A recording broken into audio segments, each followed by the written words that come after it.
Historically, our country has always faced the threat of invasion. Hostile forces, small and large, constantly strive to bite the motherland, and we defend and protect ourselves.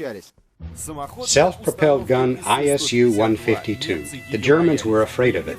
Placed into battle in 1943, it showed what the Soviet Union was able to create in the shortest possible time. The Nazis called ISU-152 Dosenöffner, which translates as can opener. Russia simply named it Deer Slayer.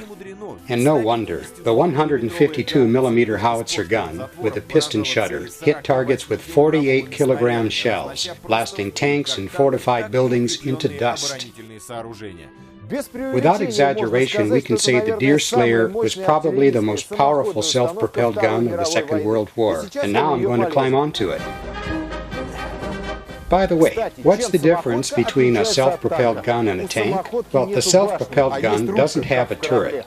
The interior evokes associations with the submarine. The crew consisted of 5 men located in an armored cockpit in the following order. Commander, in right, front from the gun. Lock guy is behind him, to the left of the gun. Then gun layer, who aimed the gun, and behind him, the gun loader.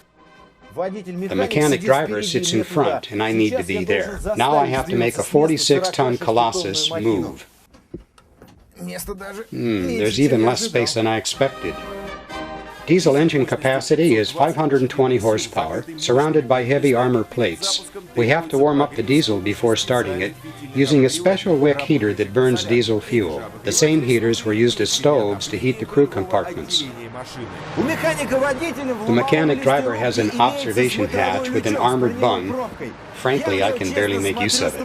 Very narrow and obviously not made for my height.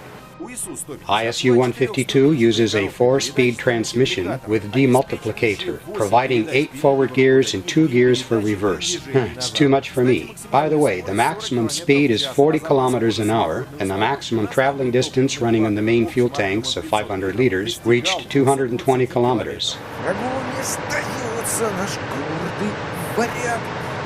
Overall, from 1943 to May 1945, 1,885 ISU-152 self-propelled guns were produced. They were widely used in the Great Patriotic War during its final stages. Today, very few of these mechanized fortresses remain. Our Isushka is located at Military Technical Movie Database, Mosfilm Cinema Concern. Defending the motherland is a profession, and despite the difficulties, there are people who are practicing it.